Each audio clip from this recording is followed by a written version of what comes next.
بہت بہت شکریہ۔ ناول فنا کا نواں باب پیش خدمت ہے۔ اس کا نام ہے چھن جانے کے بعد۔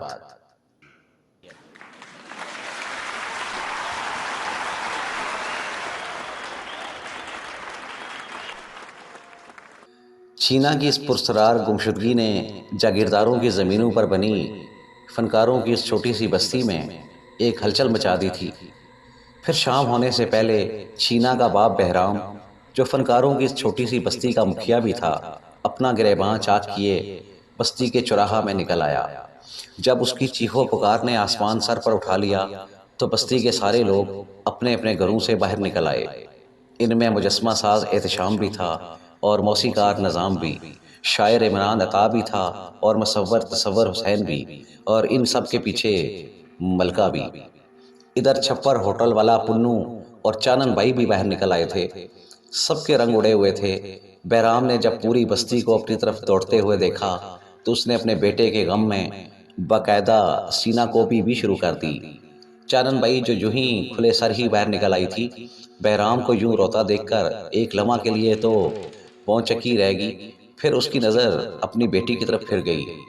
کیوں ری، تو کہتی تھی چینے نے مجھ سے کوئی ضروری گل کرنی ہے، پھر کہاں چلا گیا وہ؟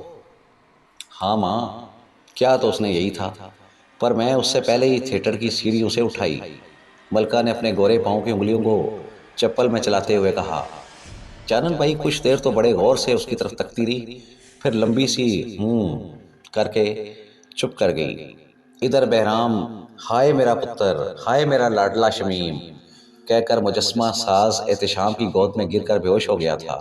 اس کے بے ہوش ہوتے ہی شاعر عمران عطا، مصور تصور حسین اور گاؤں کے چھپر ہوٹل والا پنو اس کو سنبھالنے کے لیے اس کے اوپر جھک گئے۔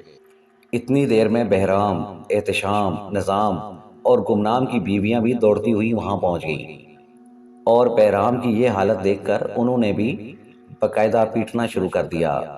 میں تو کہتی ہوں سکندر کے پاس چلو، اس سے کہو اب میرا لاڈلا کوئی نہیں، کوئی نہیں۔ بہرام کی بیوی نے دونوں ہاتھ اٹھا کر بین شروع کیا ہی تھا کہ چانن بائی کی گردن نفی میں ہل گئی۔ تھوڑی دیر میں وہ کہہ رہی تھی، سورا نے یار بار لے، کسی رسا گیر کے پاس جانے کی کوئی لوڑ نہیں۔ میرا دل کہتا ہے چھینا کہیں نہیں گیا، وہ اسی بستی میں ہی کہیں غائب کر دیا گیا ہے۔ مگر وہ کیوں چانن بھائی؟ اس معصوم کی بلا کس نال دشمنی ہے؟ چھپڑ ہوٹل والا پنو بول پڑا تھا۔ فنکار کا سب سو بڑا دشمن اس کا فن ہوتا ہے، اور وہی سب سو بڑا سجن بھی۔ چانن بھائی کے منہ سے نکلا ہی تھا کہ سارے گردن اٹھا کر اسی کی طرف تکنے لگ گئے۔ پھر گھر آ کر چانن بھائی اپنی مسحری پر دراز ہونے ہی لگی تھی کہ اس کی بیٹی ملکہ بول پڑی، ماں ایک بات کہوں؟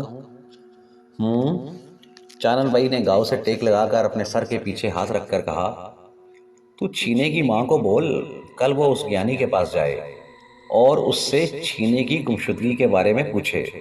میرا دل کہتا ہے ماں، چھینے کی ماں کی تسلی ہو جائے گی۔ نہ کیڑا گیانی، یہاں تو روز بستی میں بے روپیے آتے ہیں۔ چانن بھائی نے بیزاری سے ہاتھ لہراتے ہوئے کہا، نہ ماں، اسے بے روپیہ تو نہ بول، سو سچے روپ میں لاؤ تو اس کا کوئی ایک رنگ بنے۔ ملکہ نے کہا ہی تھا کہ چانن بھائی اٹھ کر بیٹھ گئی اور پھر ہاتھ نچا کر کہنے لگی، جب میں اپنے جوبن پر تھی نا تو ایسے دو چار گیانی ہر ویلے چبارے کی طرف جات اڈے رہتے تھے، مگر مجال ہے جو میں نے انہیں کبھی سکا ترپڑ بھی مارا ہو، آیا وڈا گیانی۔ اوہو ماں، تو ناراض ہی ہو جاتی ہے، ملکہ نے اپنی ماں کے گلا میں لاڈ سے باہیں ڈالتے ہوئے کہا، پھر ذرا مسکرا کر کہنے لگی، جب سے اس نے بستی میں قدم رکھا ہے انج لگتا ہے ماں جویں چن چڑھ آیا ہے۔ اچھا جی، نہ وہ کیڑا چن ہے جو کڑی کے بغیر چڑھ جاتا ہے؟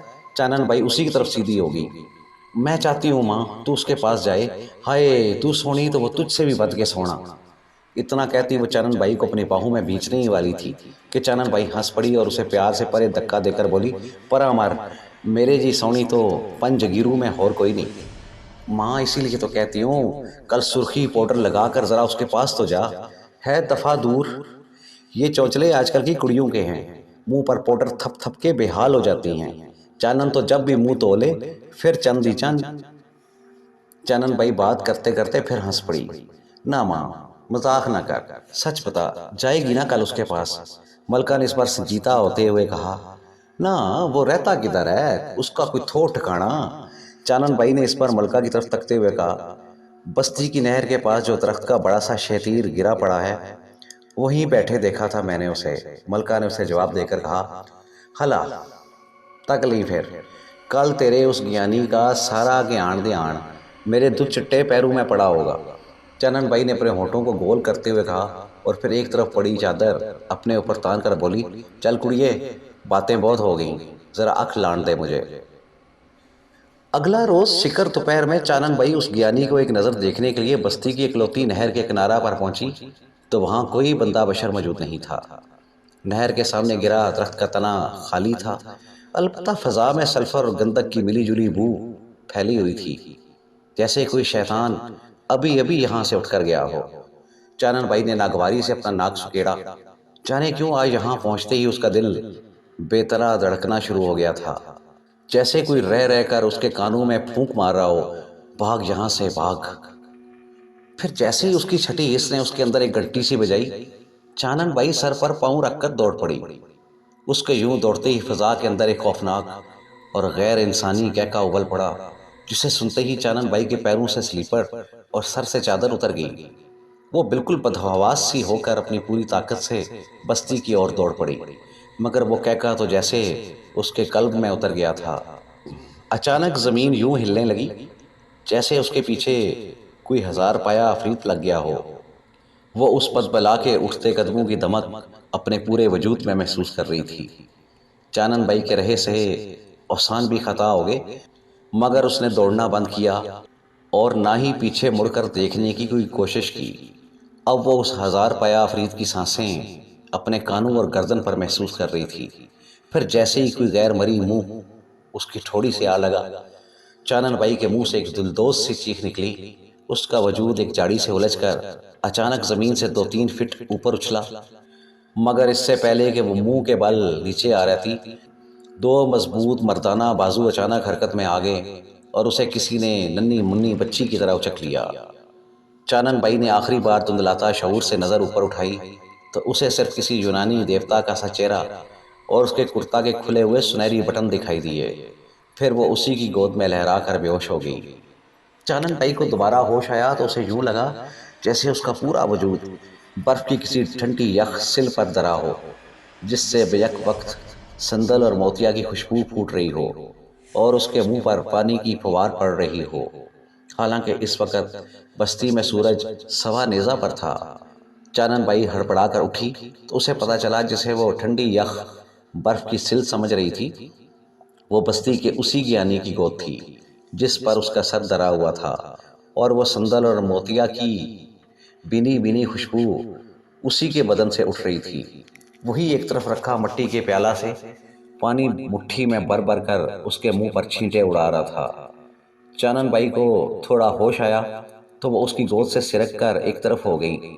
پھر ایک نظر اس گیانی کے چہرہ پر ڈال کر کہنے لگی، میں نے ایسا سونا، روشن اور خوبصورت چہرہ زندگی میں نہیں دیکھا۔ کون ہے تو اور کہاں سے آیا ہے؟ اتنا سننا تھا کہ بستی میں نیا نیا آیا ہوا وہ گیانی ہنس پڑا۔ میں شمائل ہوں چانن بھائی، اور شہر سے آیا ہوں۔ تو تو واقعی گیانی گیانی ہے، کوئی اللہ لوگ ہے، تو تو میرا نام ہی جانتا ہے، پھر تو ماضی بھی جانتا ہوگا۔ چانن بھائی بے اختیار ہکلا کر رہ گئی اور یہ آخری جملہ اس نے بہت ہی آہستہ سے جیسے اپنے آپ سے کہا تھا۔ شمائل ایک بار پھر ہنس پڑا۔ اس میں گیان دھیان کا کوئی کمال نہیں چانن بھائی، بندے کی پوری زندگی اس کے چہرے پر لکھی ہوتی ہے، بس تکنے والی نظر چاہیے ہوتی ہے۔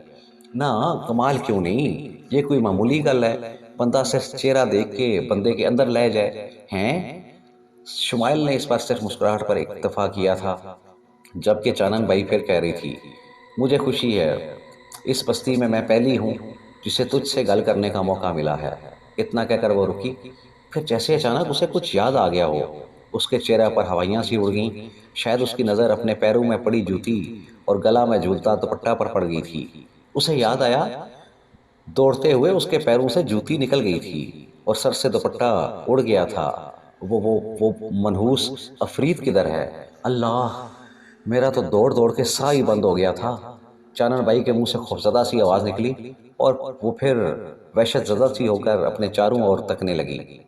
شمائل ہنس پڑا، جبکہ چانن بائی پھر کہہ رہی تھی، وہ کوئی ہزار پایا تھا شمائل، اس کے قدموں کی دمک اب بھی میرے دل میں دھک دھک کر رہی ہے۔ اف اللہ، میرا دل پھٹنے کو تھا جب اس نے اپنا منحوس منہ میرے منہ پر مارا تھا۔ پھر میں چیختی ہوئی گرنے کو تھی کہ تو نے مجھے لپک لیا۔ اللہ، یہ کیا بلا تھی شمائل؟ میں بھی تجھے اٹھا کر اسی کی طرف دوڑا تھا چانن بھائی، کہ ذرا دیکھوں تو صحیح وہ ہے کیا بلا، مگر جب میں وہاں پہنچا تو وہ سر پر پاؤں رکھ کر بھاگ کھڑا ہوا۔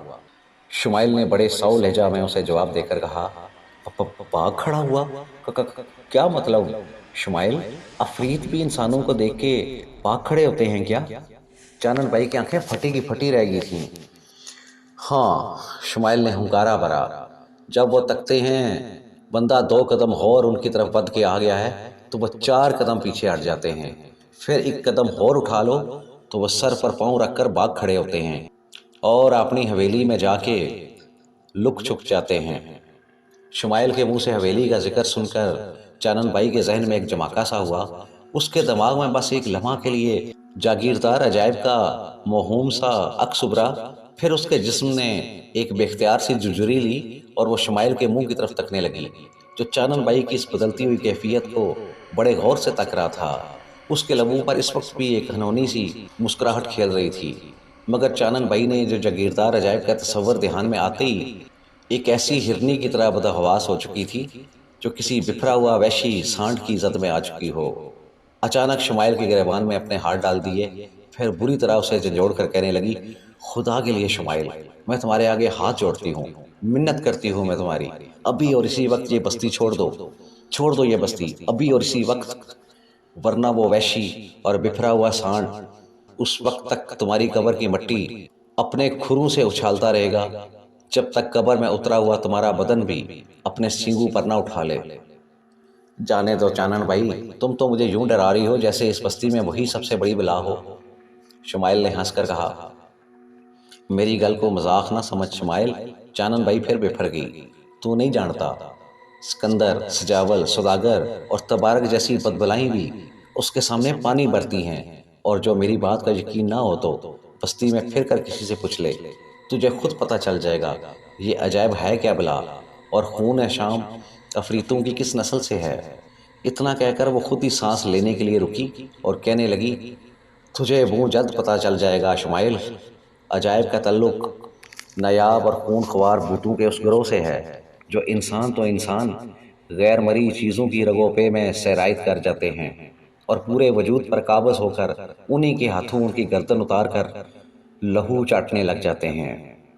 اتنا کہتے ہی چانن بھائی نے ایک اچھٹتی سی الوداعی نظر اس کی بے خوف آنکھوں پر ڈالی اور پھر تیز تیز قدم اٹھاتی بستی کی اور بڑھ گئی۔ جس شام شمائل نے بستی میں اپنا پہلا قدم رکھا تھا، اسی شام چینا بستی سے غائب کر دیا گیا تھا۔ بہت بہت شکریہ۔